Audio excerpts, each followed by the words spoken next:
Welcome to Finance Revealed. Watch the complete video to discover new market secrets. Subscribe now. But like, where does this all end? Like, this just like stimulus after stimulus and like inflating of assets. Like, to me, it seems like everything is in a huge bubble.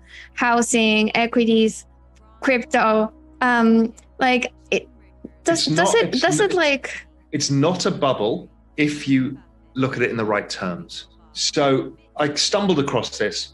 Gold is the great price anchor, right? Everyone's used gold as a relative asset pricing forever as a system of money. Real estate versus gold, it's about in line. So it's kind of at fair value. Equities versus gold are pretty much at fair value. It makes you think, why are we thinking everything's a bubble? And then I realized what was going on is that the central bank printing was devaluing the purchasing power of fiat currency, but against these rare fixed assets. And only against those, and not against wages and not against earnings. So think that through. Price of an equity goes up because equities are rare assets. Earnings don't go up.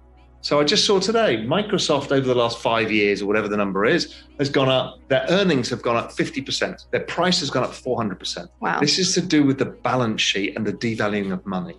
That's why people feel poorer, because wages aren't going up at the same rate. The balance sheet is inflating these assets, so you can buy less of them. So how does this continue? Well, firstly, the thing which is build a parallel financial system with parallel assets that actually keep pace with this, right? Good, because if we hadn't have done that, we're in bigger trouble. So that is our answer. Then how do you transition off this slowly? Well, it's slowly, and then all at once the migration moves. So will eventually all of this debt be devalued down to nothing? Probably. Will we have to use a different currency system? Potentially. But I think it just continues, and more people become aware of it, and therefore more and more people opt out of it. And if we opt out of it create, I think it's a slow process. I thought it was, all of us in the macro world thought it was going to end with a bang. And this last recession proved to me it's not going to end with a bang. It's going to end with a whimper. It's going to we're all going to move over there, and then we're going to be immune to it. Amazing. Okay, so how this all plays out.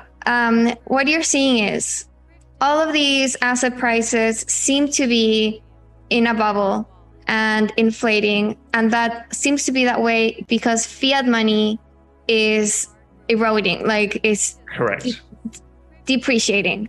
Japan is showing the way. The central banks will own all of the government debt. They will not allow credit markets to function because they can't. They can't really allow equity markets to go down either. So it becomes this place where it's very difficult to get returns. Risk isn't priced correctly. So it pushes more and more people into this other world too. In the end of it, they either have to change course once they've bought all the government bonds, or they're going to have to understand that this is going to entirely collapse these currencies if you play it through to its logical conclusion, and nobody will care because we'll have left it. And so us leaving it is what causes the final collapse of currencies. I'm not that apocalyptical. I kind of figure human ingenuity will figure some way to stop that end game, the hyperinflation, Weimar Republic, Venezuela outcome. But, we've just repeated it again in Lebanon, and we keep doing it. So it could happen. But the good thing is we've got a way out. I called it the Bitcoin life raft.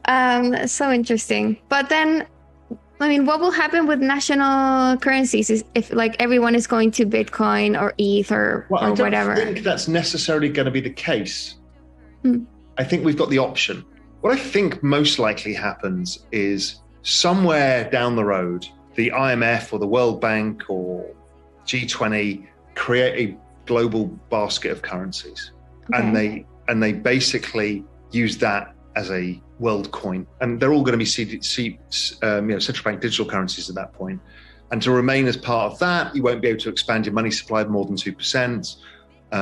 So then you've got a more stable currency that doesn't go up and down so much because everything's pegged to the dollar. So you're a South African exporter, it's a nightmare for you. But if this is a world pricing basket that's a world coin, that has restricted supply, well, you solve a lot of problems. Now, you probably want to devalue as much as you can first and then do that.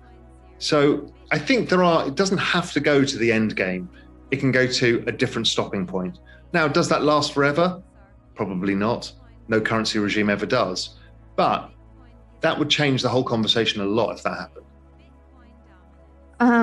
I mean, that would be just mind-blowing. It would mean that like countries don't have their own like independent like policies anymore, like monetary policies, or like I don't know, like how to like regulate trade, or well, I mean, that's Europe, right? Yeah.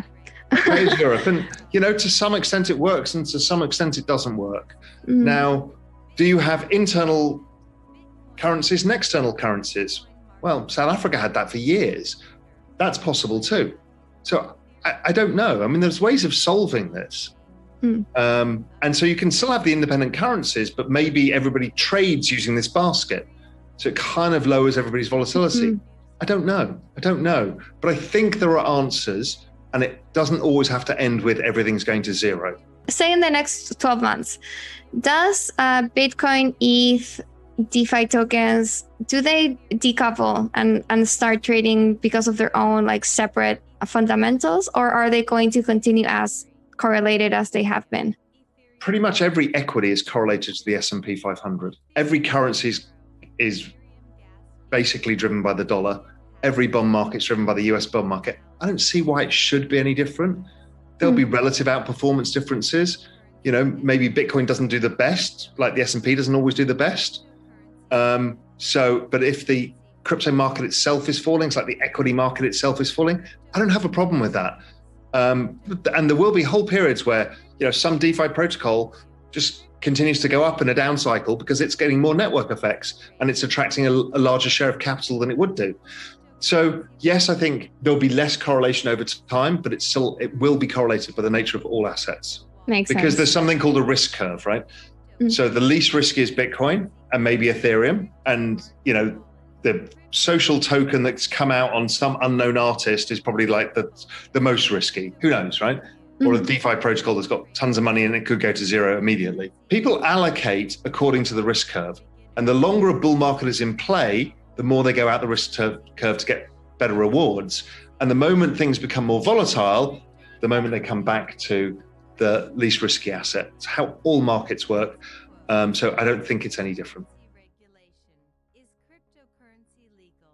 Cryptocurrency wiki, crypto options, cryptocurrency charts, cryptocurrency history, cryptocurrency definition, cryptocurrency value, crypto queen, crypto YouTubers, crypto day trading.